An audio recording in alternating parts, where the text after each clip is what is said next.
Welcome to the Control the Room podcast, a series devoted to the exploration of meeting culture and uncovering cures to the common meeting. Some meetings have tight control and others are loose. To control the room means achieving outcomes while striking a balance between imposing and removing structure, asserting and distributing power, leaning in and leaning out, all in the service of having a truly magical meeting. Thanks for listening. If you'd like to join us live for a session sometime, you can join our weekly Control the Room Facilitation Lab. It's a free event to meet fellow facilitators and explore new techniques so you can apply the things you learn in the podcast in real time with other facilitators. Sign up today at voltagecontrol.com/facilitation-lab. If you'd like to learn more about my book, Magical Meetings, you can download the Magical Meetings Quick Start Guide, a free PDF reference with some of the most important pieces of advice from the book. Download a copy today at magicalmeetings.com. Today, I'm with Mike Palmer at the Team School, where he's developing an online program of instruction design to help teams develop the cultures they need to excel.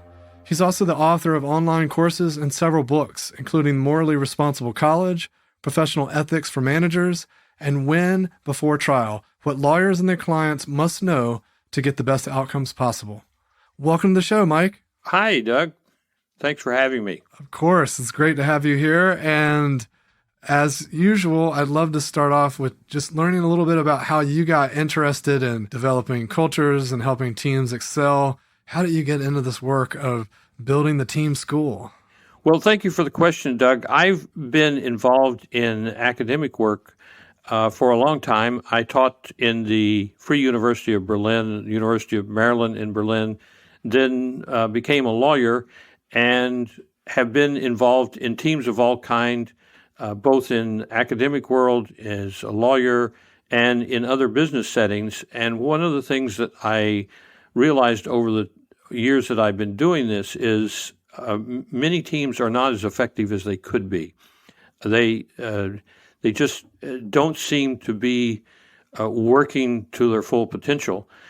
And that's not something that insight's not limited to me. There's quite a bit of an extensive literature on the subject that says, first of all, that teams generally don't work as well as they could, and also that there are some things we could do about that. And one of the things that I discovered in getting into this work is that it would help to focus on what the team culture is and the aspects of team culture that either contribute to excellent work or that detract from it.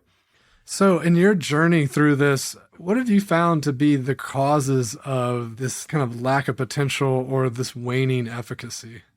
Yeah, so my understanding of this, the conclusions that I've reached are the first thing that I think every team should do to become more effective would be to become goal aware and purpose aligned. So first of all, make very clear what the purpose of the team is or the organization. What is it we're trying to accomplish? What's our big goal? What's our mission? Where are we going?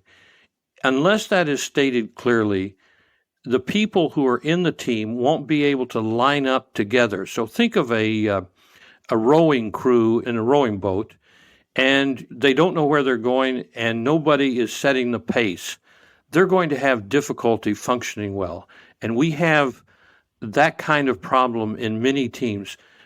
People assume that they know what their purpose is, but spelling it out is actually very important, especially in larger organizations, but even in small teams with 2 or 3 people, it's a very important thing. The second thing is having good communication practices. So if you don't know how to listen empathetically or to listen to figure out what the person is really trying to say and why they're trying to say it, you often will be talking across each other without truly understanding what you're trying to get across, and you won't build the relationship that you need to have really solid, ongoing, lasting communication. So those are the two major things. There are other things that go into the mix that we can get into, but if somebody said, tell me one thing that will make my team better, I would say make sure you have a written, thoroughly discussed and agreed upon statement of your purpose. So I wanted to talk a little bit more about organizations that struggle with this and what they might do to help them state that purpose more clearly. Well, there are a couple of things. One is most teams and most organizations have some sort of nominal leader or a de facto leader, or people who take some kind of leadership initiative or a leadership role. You need leaders in teams to be able to help the rest of the people in the team get together and work on something in a coordinated, concerted fashion. So that doesn't mean a dictator. It doesn't mean somebody who has all the answers. It doesn't mean somebody who orders other people around. It means somebody who facilitates the coordination process and the cooperation process within the team by convening things, by proposing an agenda, by articulating or setting out what that person believes is the purpose of the meeting, if you're having a meeting, for example, and setting an agenda for the meeting. Here's what we want to try to do in this meeting. And other people can have their own opinions about that, and you would want the best teams have a kind of process where anybody can contribute to the statement of purpose as well as the agenda. But you need all people who comment on this or write about it are in agreement that a good leader is an essential component of a properly functioning team. You mentioned that, purpose is so critical, it's maybe the number one thing. And in the pre-show chat, we were talking about meetings and how essential they are. And as many of our listeners know, it's something I'm very passionate about. And we have a meeting mantra that states no purpose, no meeting. And so it seems like a natural segue to maybe talk about some of your favorite meeting techniques or how you even approach that with people you're working with. Well, I come across that phrase also in the form of no agenda, no attenda. And you are well-versed in meetings and challenges of having good meetings. It's one of the things that you work on. And so you will know that one of the big frustrations for people who go to meetings that seem to meander, go nowhere, they seem pointless, they don't know why they're there, they're frustrated, they leave, they're angry, they're upset. It's in large part because people don't make clear to themselves and others why we're having this meeting. It seems to be, well, it's a good idea just to get together. Well, in the business world, in an organization anyway, and not just business, but any kind of organization work, that's not a proper way to, it's if you will, it's disrespectful of people's time and their energy and so forth. Because anytime you take an hour out of a week or a day for a meeting, it needs to move the organization forward. And if it doesn't, it's really an imposition on everybody for that to happen. So, as I said, that's where this goal awareness or goal orientation is a key aspect of the culture of properly functioning teams. So the way I like to think about it is this particular aspect of team work is what are we doing, why are we doing it, and how are we going to get it done? So that's the what, why, and how model that certainly is not original with me, but it seems, as I've been looking at this, it seems to me to be something that it would be good to keep reminding ourselves of with respect to just get into a habit of thinking, what is it that we're trying to do here? Why are we trying to do it? What's the larger purpose within which this particular set of goals is enmeshed? and how are we going to go about doing it?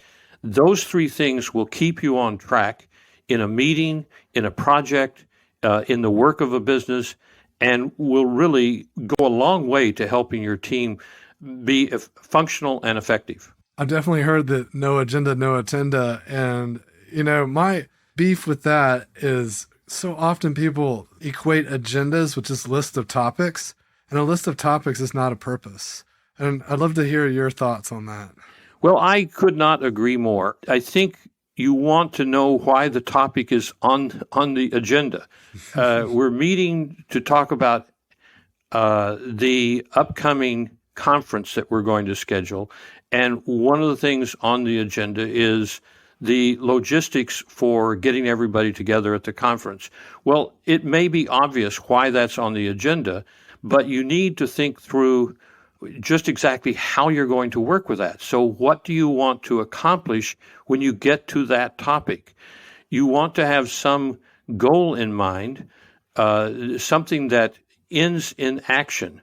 So at the end of discussing what we're going to do about the logistics of the conference, somebody needs to have responsibility for carrying that ball forward after the meeting is over. So one of the things that has to happen in a well-organized meeting is a summary at the end that repeats, okay, Sally, you have agreed to do X, and that's what you're going to be doing, and Jim is going to do Y, and so forth.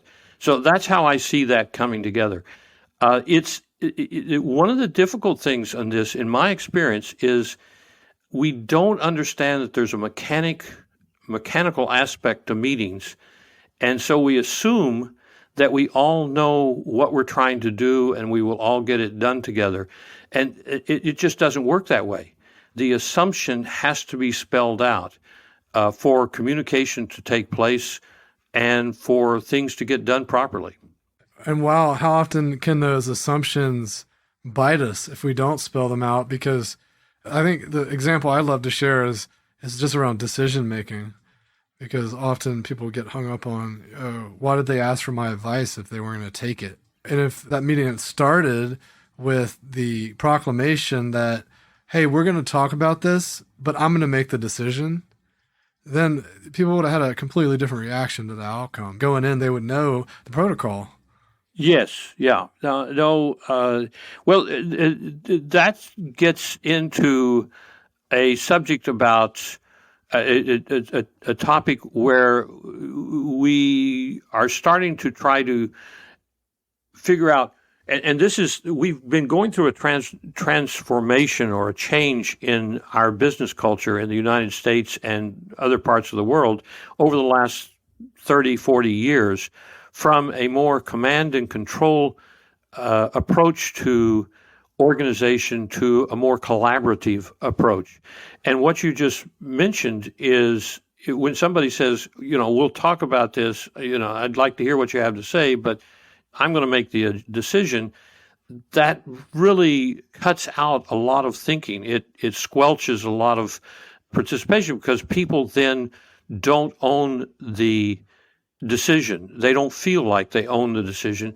And they feel treated more like cogs in a machine, objects, and not ends or participants in the process.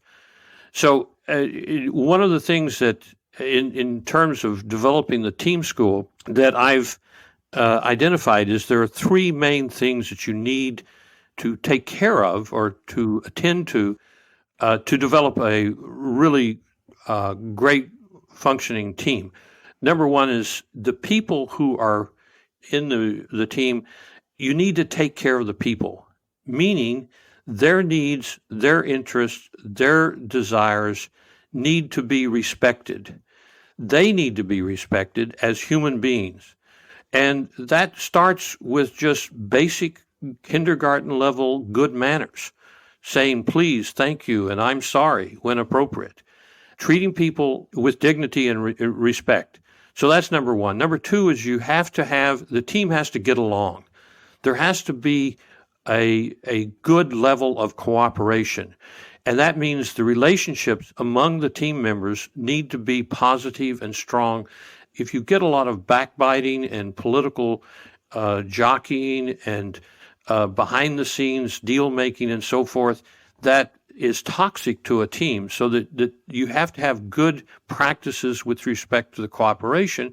And the third thing is you have to do good work, or you have to get the work done. And that's what we were talking about just a moment ago with the what, why, and how process. That's goal orientation. So if you say we're going to build a widget, then you need to think through that process as much as you can without getting into a waterfall kind of project management mode where you spell out everything in advance, but you need to have a roadmap, an overall vision of what you want to accomplish, how you're going to go about doing it, and why that is important. So those three things are what I believe would help every team, regardless of whether it's a medical team, an emergency department team in a hospital, a team in a manufacturing organization, a sports team in the educational sector, a nonprofit, for-profit, any kind of organized group of people who have a purpose, and that's what defines a team. A team is a group of people who have a purpose to accomplish things. And one of the problems that we have is that I've been talking about, and you and I have been discussing, is that purpose needs to be spelled out. A lot of people assume that just because we all kind of know why we got together, that we will have the same understanding. And that's just not the case, unfortunately.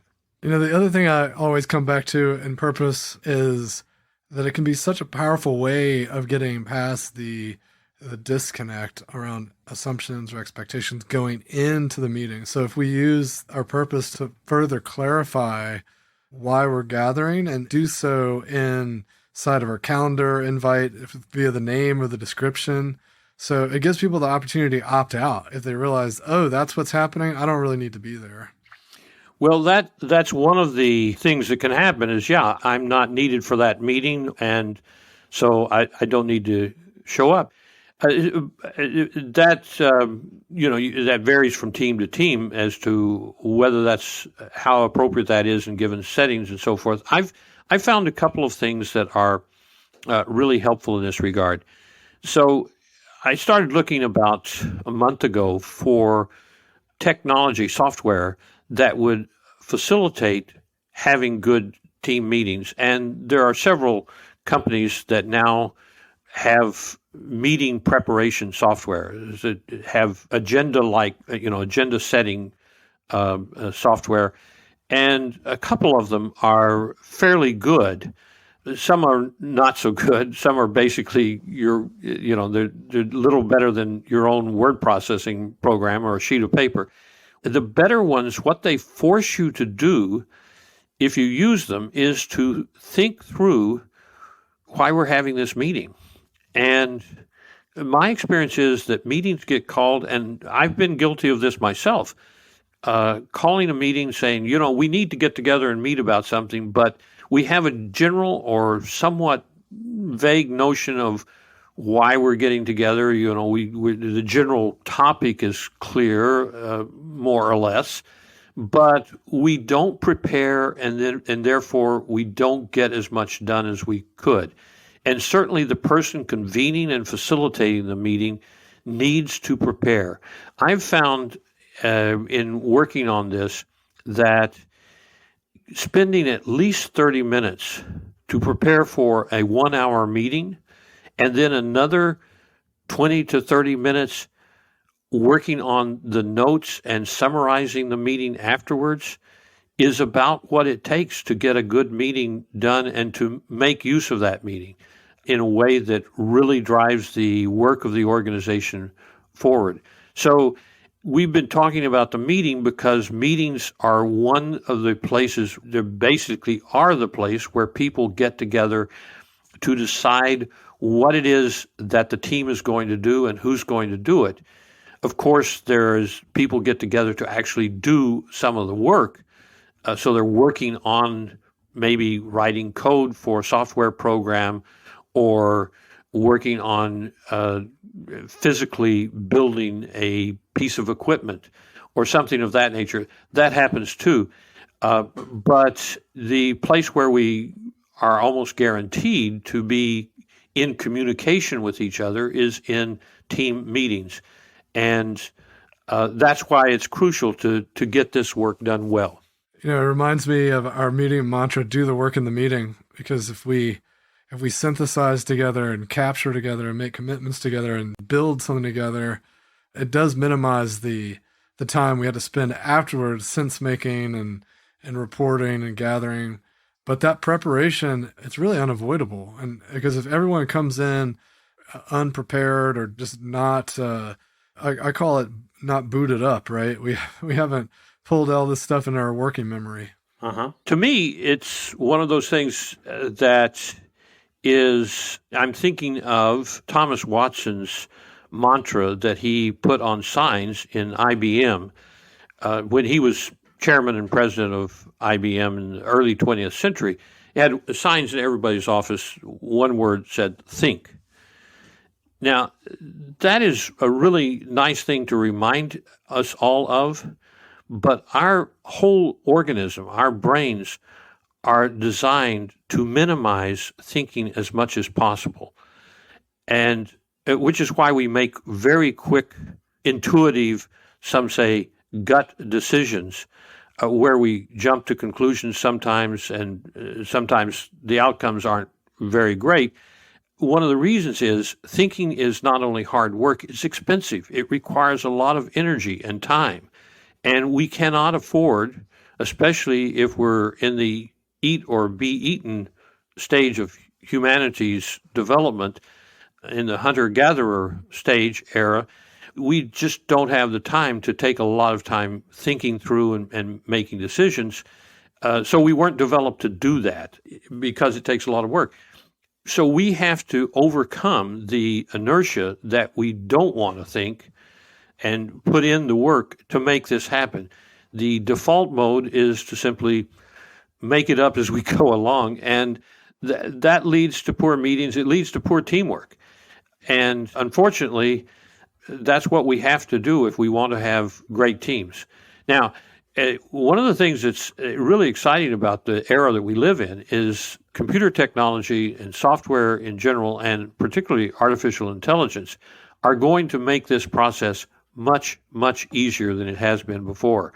And it will take a lot of the burden of this thinking that I just referred to, away from us.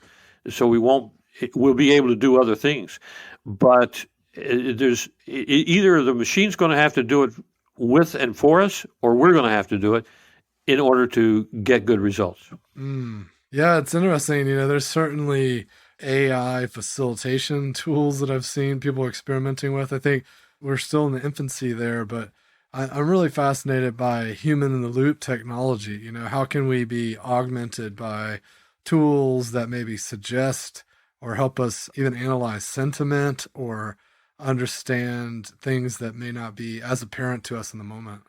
Yeah, so this is a subject that I've been interested in for a long time. I did my doctoral dissertation was on the philosophy of technology, which I did in Germany. And I discovered when I came to Germany, I was already working on this topic before I got there for graduate school. And I discovered that there was a long history and a large body of literature on the subject of technology and what it means and how we get along with it and don't get along with it and so forth. And that literature fell into kind of two camps. One was the people who I called technophobes, people who thought technology was the damnation of humanity, and the technophiles were people who thought, well, it's the salvation of humanity. And it's, as those two camps illustrate, it can be both helpful and harmful in many ways. But the history of humanity is one of developing increasingly valuable and complex technologies. So the first, I don't know whether it's historically the first, but it's certainly in some ways one of the first technologies is human language. And it allows us to grasp things with the mind the same way we grasp them with the hand, and we can manipulate them mentally as if we were manipulating them by hand and create concepts and then build on that and build on everything we're doing. So we've gone through a rich history of technological development that once we got to the computer era, it has really taken off in ways that are quite dramatic. And even when I was working on this study for my dissertation, was not even, we imagined it, but it certainly was not a reality at the time. Because computers had been invented, but they were these large things that took up whole floors of a building, nothing like what we have today. At any rate, Marshall McLuhan, who was one of the inspirations for the work that I did, said that technologies, all of these things that we have developed in human culture, are the extensions of man. So they are augmentations, I think you said, of what we do and make it possible to do things that we otherwise could not do. And so I'm fascinated with that. I'm really eager to see how we can make use of artificial intelligence in particular, but other basic computer programs to facilitate the work of teams in organizations and to get better results over time. I want to come back to something you said pretty early on, and that was the importance of culture. And I know you told me in the pre-show chat that you were really interested in how to define culture, help people understand what it means, and even how to manage it. So I'd love to hear where your thoughts are at this point and how that's emerging for you.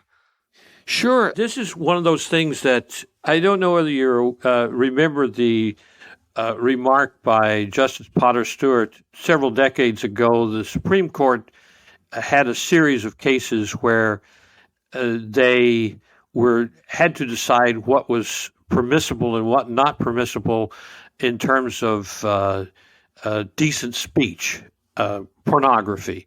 And at the time, there were state laws in many states that made it illegal to publish anything that was considered offensive or indecent or pornographic. And somebody asked Justice Stewart, what is pornography? And he says, well, I can't define it, but I know it when I see it.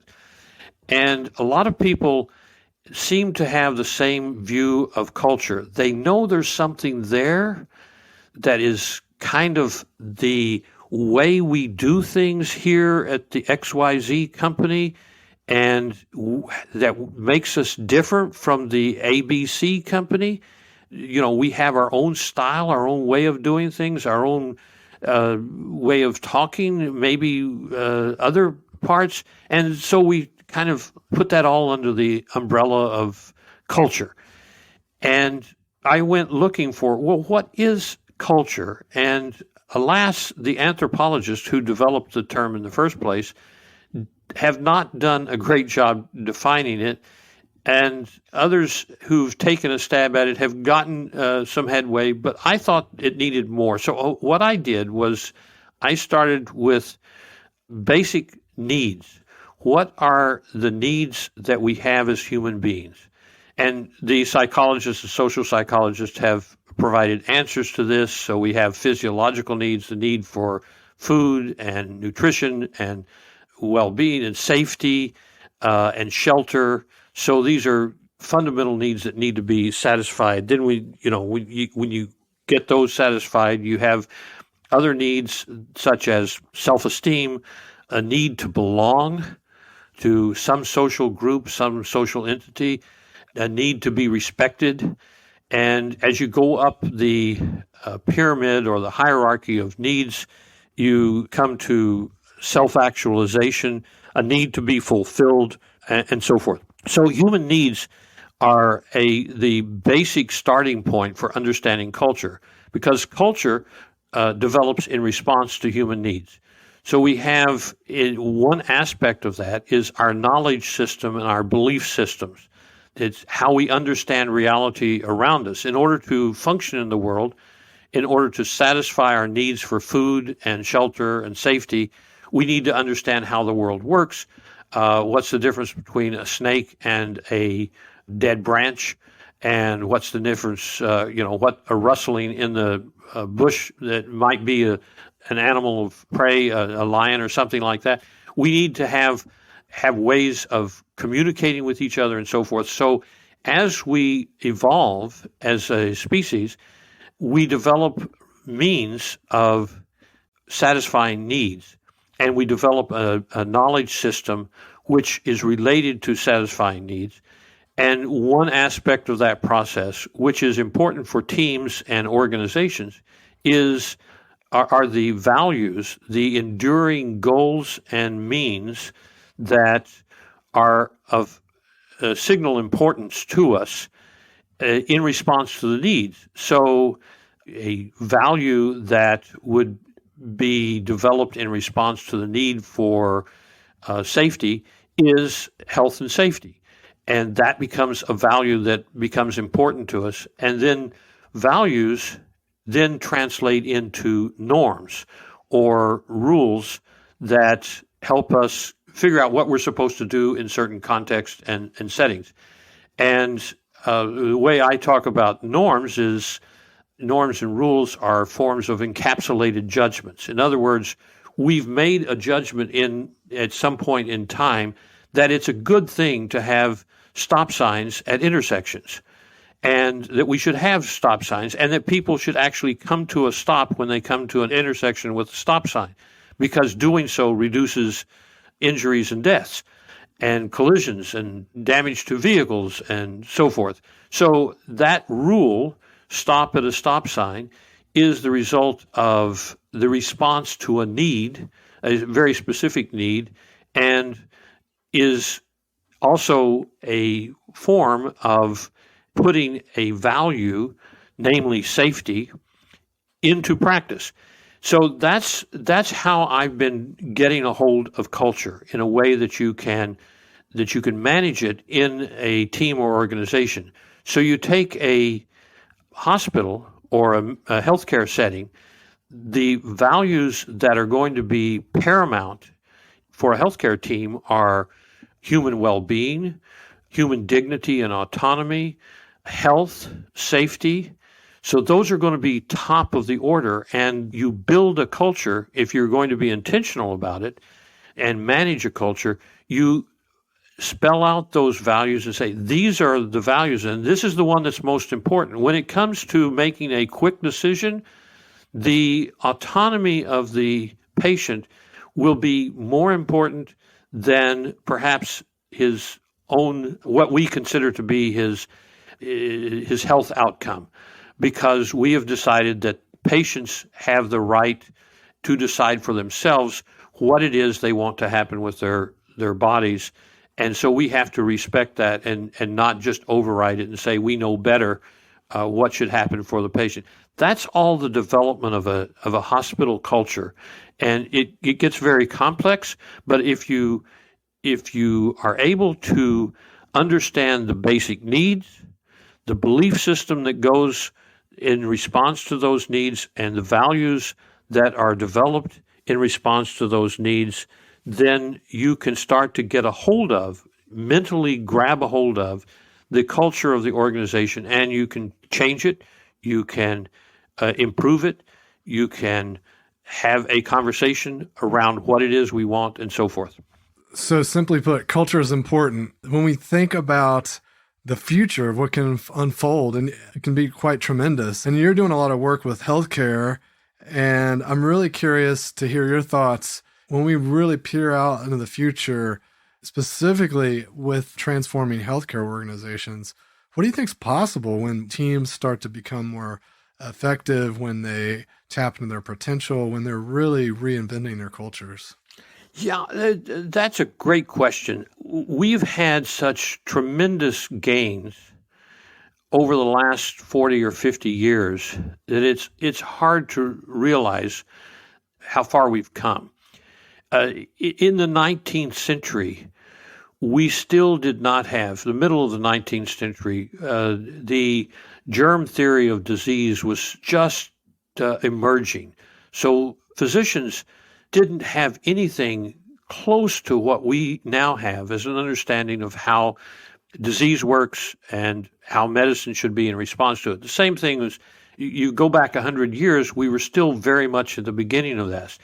And even at the middle of the 20th century, we were coming along, medicines were developing, we had some good ones and so forth. But just think of the COVID, the response to COVID. Medical professionals and scientists consider it close to miraculous that a vaccine could be developed in such developed, tested, shown to be effective and safe in about a year. That was previously unheard of. One of the reasons why it happened, my understanding, I'm not a medical doctor, so this is all just by reading and listening to those who are professionals.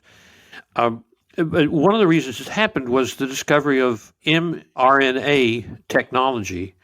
And I forget the scientist's name who discovered it. She deserves a Nobel Prize, in my opinion. She persisted over decades conducting this research when other people said, that's of no interest and of no value. It turned out to be the most valuable thing in the process of developing the vaccines. Those are the kinds of things that we have where we are now, and I see that the medical technology is going to just continue to explode with new discoveries, especially if you make use of computational power of really high-powered computers, artificial intelligence, and so forth, and also in the diagnostic aspect and the treatment aspect. So doctors now have to carry a lot of knowledge in their heads when they're doing a diagnosis, and there are literally thousands of medical articles coming out in medical journals every year. They can't possibly read all of them, so there will be things that an individual doctor simply doesn't know because it's humanly impossible to know, but computer technology can know it and can make it available in a way that will become very useful in the diagnostic as well as the treatment aspects of medical work.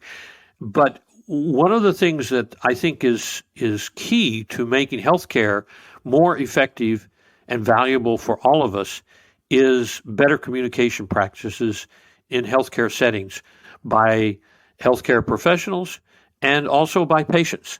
So there's a lot to be done here in terms of helping both patients and medical professionals communicate more effectively with each other. Amazing. Thanks so much for sharing today. We could probably talk for hours on this because I know we're both passionate about it, and we had to come to a close here. I want to just give you a moment to leave our listeners with a final thought before we go.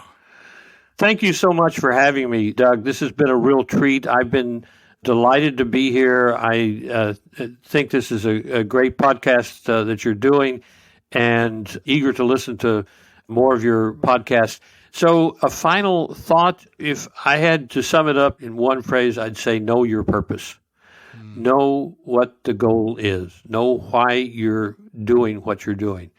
All human action is in response to human needs, and when we act, we will be more effective if we know what it is we're trying to do and why we're trying to do it. So know your purpose. Amazing. Thanks so much, Mike. It's been a pleasure having you, and we'll make sure to get all the details in the show notes so folks can know how to get a hold of you and learn more about the team school and your sites for the books and et cetera. So check out the show notes for all that. And it's been a real pleasure having you, Mike. Well, thank you so much for having me. It's been a treat. And anybody who wants to chat with me about the topics that we've been talking about, I'd be happy to correspond with you, get in touch, have a conversation, give me a call. So we'll put that information in the notes, and I'd be delighted if you'd get in touch. Awesome. Thanks again, Mike. Okay. Thanks for joining me for another episode of Control the Room. Don't forget to subscribe to receive updates when new episodes are released. And if you want to know more, head over to our blog where I post weekly articles and resources about radical inclusion, team health, and working better. VoltageControl.com.